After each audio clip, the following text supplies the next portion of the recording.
எல்லாருக்கும் வணக்கங்க. இன்னைக்கு அனிதா புஷ்பன குப்புசாமி யூடியூப் சேனல்ல உங்களை எல்லாம் சந்திக்கிறதுல ரொம்ப ரொம்ப மகிழ்ச்சி. எங்கிட்ட நிறைய பேர் பார்த்தீங்கன்னா கமெண்ட்ஸ்ல வந்து பிம்பிள்ஸ்க்கு ஏதாவது ரெமெடி இருந்தா சொல்லுங்க. நிறைய நல்ல ரெமெடிஸ் இருக்குங்க. என்னன்னா பிம்பிள் எதனால் நமக்கு வருதுன்னு நம்ம தெரிஞ்சுக்கணும். எல்லாரும் என்ன நினைக்கிறாங்க, பிம்பிள்ஸ் வந்தா வெளியில ஏதாவது தடவுனா சரியாயிரும். ஸ்கின் எந்த ப்ராப்ளம் வந்தாலுமே வெளி பூச்சினால ஏதாவது க்ரீம் வாங்கியோ இல்ல சோப்பு மாத்தியோ ஏதாவது செஞ்சு தடவிட்டு நமக்கு சரி பண்ணிடலாம்னு நினைக்கிறாங்க. அது முற்றிலும் தவறான கருத்துங்க. ஏன்னா முதல்ல நமக்கு உடம்புல இருக்கிற நச்சு பொருட்களை எல்லாம் நீக்கணும். அதுக்கு பார்த்தீங்கன்னா ஆயில் குறைக்கணுங்க, கரம் மசாலா ஐட்டம்ஸ் எல்லாம் குறைக்கணும், ஃபாஸ்ட் ஃபுட்டு குறைக்கணுங்க. அப்புறம் பார்த்தீங்கன்னா குறிப்பாக சொல்லணும்னா சிக்கன், நண்டு இதெல்லாம் பார்த்தீங்கன்னா ரொம்ப லிமிட்டாக சாப்பிடுங்க.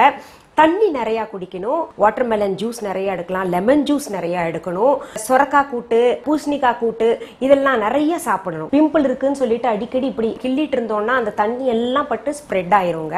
அப்படி அதை டிஸ்டர்ப் பண்ணவே கூடாது. உட்கொள்ளும் முறை என்ன, அதனால என்ன போகும், வெளியில என்ன தடவுறதுனால அந்த பிம்பிள்ஸ் போகும்ன்றத நம்ம இப்போ பார்க்க போறோம். சரி, நம்ம இப்போ வந்து காலையில என்ன சாப்பிடணும் அதுக்காக அப்படின்றத பார்த்துடலாமா? அதுக்கு தேவையான பொருட்கள் பார்த்துடலாம். இங்க பாருங்க, வேப்ப இலை வச்சிருக்கேன். காலையில சும்மா ஒரு 10 இலை அப்படியே எடுத்து சாப்பிடுங்க, நல்லது உடம்புக்கு ரொம்ப. இந்த பிம்பிள்ஸ்க்கு வந்து ரொம்ப நல்ல ரெமெடிங்க.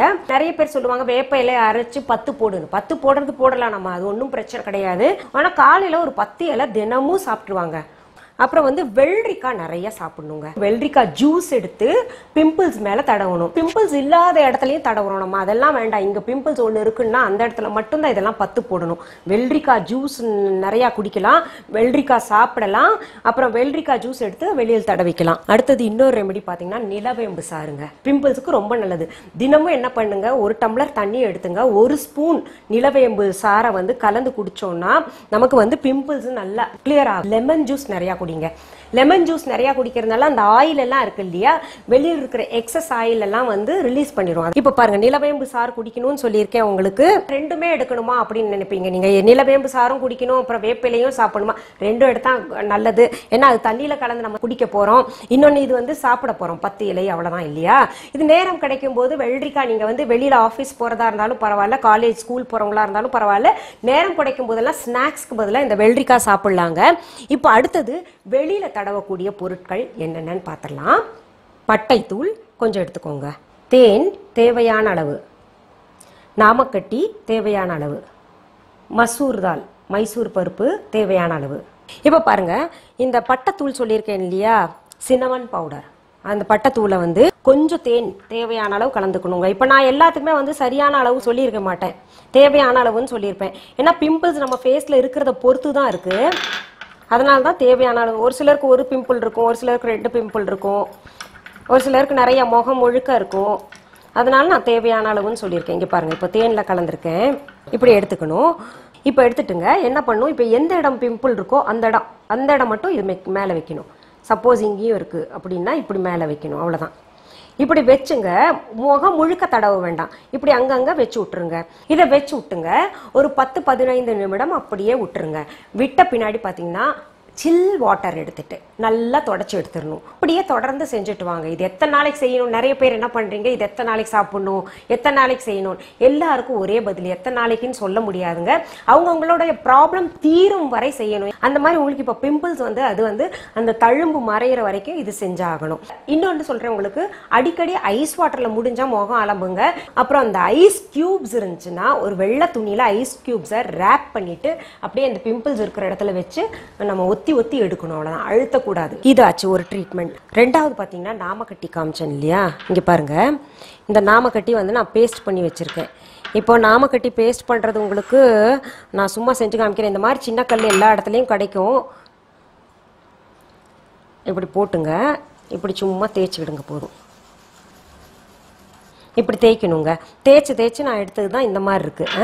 இதையும் என்ன பண்ணும், இந்த மாதிரி பேஸ்ட் எடுத்துக்கணுங்க. எடுத்து பிம்பிள்ஸ் இருக்கிற இடத்துல மட்டும் வைக்கணும். நாமக்கட்டி வந்து சாதாரணமாக நினைக்காதீங்க, ரொம்ப நல்ல சிறப்பான மருந்து நாமக்கட்டி. அடுத்தது பார்த்தீங்கன்னா மைசூர் பருப்பு. இந்த மைசூர் பருப்பு என்ன பண்ணணும்னா நம்ம பவுடர் பண்ணிக்கோங்க, நல்லா பவுடர் பண்ணி வச்சுங்க. ரோஸ் வாட்டர் கலந்து அந்த பேக்கு ஃபேஸ் பேக் போடணுங்க. ஃபேஸ் பேக் போட்டால் உங்களுக்கு இதுலேயும் நல்ல ரெமெடி கிடைக்கும்.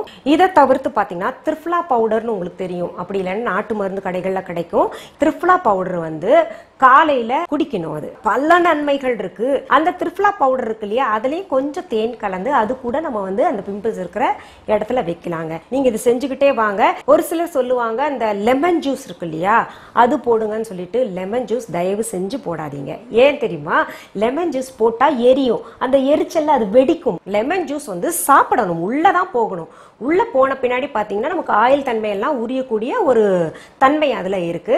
அது தவிர ஆலோவேரா ஜூஸ் வந்து எவ்வளோக்கு எவ்வளோ, இப்போ நான் சொன்னேன் இல்லையா உங்களுக்கு மைசூர் பருப்பு பவுடர் இல்லை எல்லாத்துலேயுமே வந்து ஆலோவேரா ஜூஸ் போட்டாலும் ரொம்ப நல்லது. ஒரு சிலர் சொல்கிறாங்க ஆலோவேரா ஜூஸ் வந்து எங்களுக்கு ஒத்துக்கலன்னு, ஒத்துக்காதவங்க விட்டுருங்க. ஆனால் ஆலோவேரா ஜூஸ் எவ்வளோக்கு எவ்வளோ நம்ம அந்த ஜெல் ஆலோவேரா ஜெல் கடைகள்லேயே கிடைக்குது, அதெல்லாம் தடவை தடவை பிம்பிள்ஸ் ரெமெடி ரொம்ப நல்லா இருக்குங்க. சோத்துக்கத்தாழை ஒரு ரொம்ப நல்ல மெடிசனுங்க. சோத்துக்கத்தாழையை பொறுத்த வரைக்கும் சொல்லுவாங்க ராஜ மருந்துன்னு சொல்லுவாங்க. அதை வந்து தோல் எல்லாம் நீக்கிட்டுங்க, உள்ள ஒரு சோற்று பகுதி இருக்கும், அது சின்ன சின்ன துண்டுகளாக நறுக்கி அதை ஒரு 5-6 தண்ணியில் அலசிட்டுங்க. ஒரு டம்ளர் தண்ணி பக்கத்திலேயே வச்சுக்கோங்க. சும்மா ஒரு 7-8 துண்டு வச்சுக்கோங்களேன். அந்த துண்டுகளை எடுத்துட்டுங்க அப்படியே விழுங்கணும். அதுல பாத்தீங்கன்னா அந்த ஸ்கின் ரொம்ப பளபளன்னு இருக்குங்க. நல்லா உங்களுக்கு பாத்தீங்கன்னா அது ஒரு 4-5 நாள் எடுங்களேன், எடுத்தீங்கனாலே உங்களுக்கு நல்ல டிஃபரன்ஸ் தெரியும். போதும், அதுக்கு மேல நீங்க டெய்லி எடுத்தீங்கன்னா சளி பிடிச்சிக்கும். இந்த சோத்துக்கத்தாழை எப்போ எடுக்கணும்னா காலையில வெறும் வயிற்றுல எடுங்க. என்ன மேடம் நீங்க வந்து நிலவேம்பு வெறும் வயிற்றுல எடுங்கன்றீங்க, வேப்பிலை வெறும் வயிற்றுல எடுக்கணும்ன்றீங்க, சோத்துக்கத்தாழை நீங்க இதுல ஏதாவது ஒண்ணு தேர்ந்தெடுத்துக்கோங்க. நிறைய பேர் என்கிட்ட சொல்றாங்க மேடம் எங்களுக்கு மத்த லிங்க்ஸ் எல்லாம் கொடுங்கன்னு சொல்லிட்டு, நான் இப்ப என்ன பண்ண போறேன், உங்களுக்கு டிஸ்கிரிப்ஷன் பாக்ஸ்ல என்னோட யூடியூப் லிங்கை வந்து கொடுக்க போறேங்க. அதுல வந்து உங்களுக்கு என்னென்ன தேவையோ அதை போய் பார்த்துக்கலாம். உங்களுக்கு இது போன்ற பியூட்டி டிப்ஸ், அப்புறம் வந்து எங்களுடைய சமையல் நிகழ்ச்சிகள், எங்களுடைய பாடல்கள் எல்லாம் தேவைன்னா நீங்கள்லாம் செய்ய வேண்டியது ஒன்னே ஒன்று தாங்க. அனிதா புஷ்பனம் குப்புசாமி யூடியூப் சேனலை சப்ஸ்கிரைப் பண்ணுங்க.